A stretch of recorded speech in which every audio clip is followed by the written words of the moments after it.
The desert burned beneath an unforgiving sun, heat rising in shimmering waves as if the land itself tried to escape its own suffering.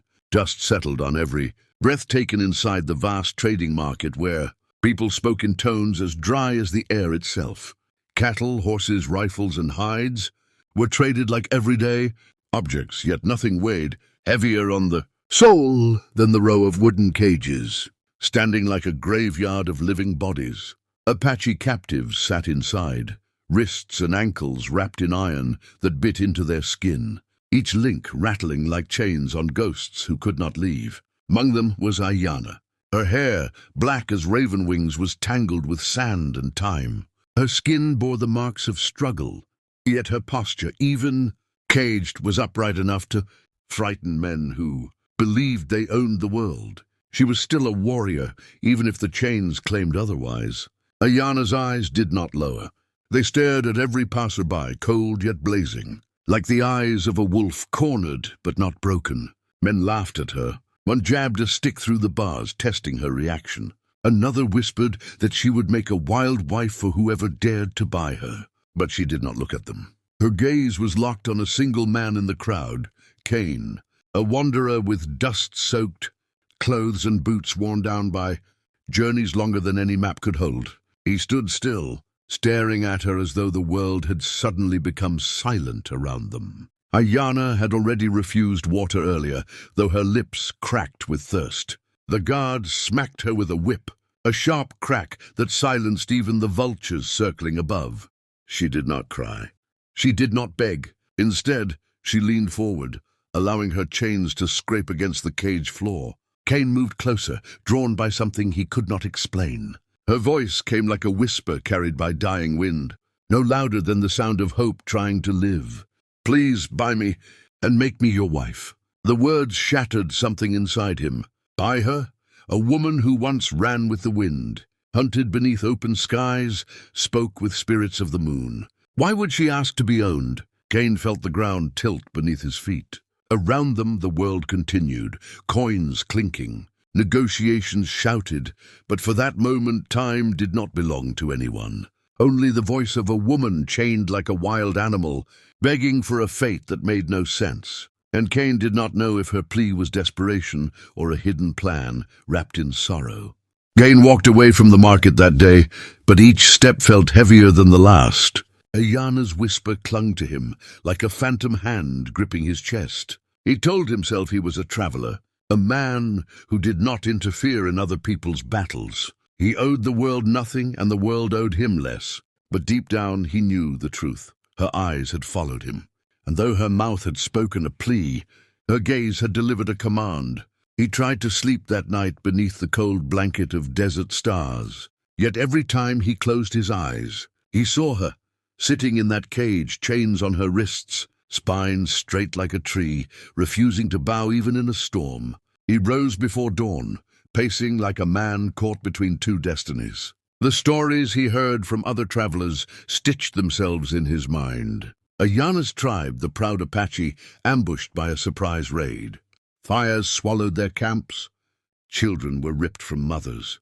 Warriors slain before their spirits even had time to rise. Survivors were dragged across the earth like spoils of war, sold to the highest bidder. If anyone bought her, she would no longer be a warrior. She would be a possession, a pretty thing someone could cage in a private room, far worse than the open market. When Cain returned to the marketplace, the morning sun was still low, but the clang of iron and the coarse laughter of traders had already begun. The auctioneer smirked when he recognized him. "Back for the wild one?" He sneered. "Be warned, she bites." Cain's jaw tightened, though his palms were sweating. He opened his coin pouch. Every metallic clink, a countdown to a choice he wasn't sure he understood. Ayana remained silent, watching him as though she already knew his decision. Her chains were unlocked after the payment was counted, and they fell to the ground like dead snakes. Yet she did not leap with joy, nor did she thank him. She only stood up slowly, rubbing the red imprints left on her wrists. As they left the market, Cain could not help but ask, voice low and confused, "Why me?" She walked beside him, hair shifting in the wind like a banner torn, but still standing. Her reply was quiet, shaped by both pain and defiance. "Because you looked at me like I was alive, not like I was already dead." The desert stretched endlessly before them as they traveled, a sea of red stone and wind-beaten cliffs that echoed with memories, older than either of them. Cain rode his horse slowly, glancing back now and then, expecting Ayana to stumble or demand to ride. She never did. She walked barefoot on burning sand, her steps steady, her breath controlled, as though the earth itself recognized her and softened under her feet. He offered the horse once, awkwardly, unsure how to speak to someone who had been in chains only hours before.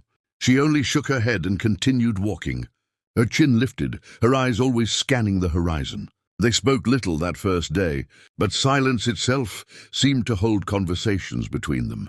Cain wondered if she hated him, if buying her was nothing more than another cage, even if made of good intentions. But Ayana did not act like a captive. She stopped to drink when she chose, sat when she wished, and her presence felt less like someone who followed and more like someone who traveled beside him on her own terms. At night, when the fire crackled and shadows danced, Cain watched her sit with her thoughts, fingers tracing patterns in the sand, circles, lines, shapes he did not understand.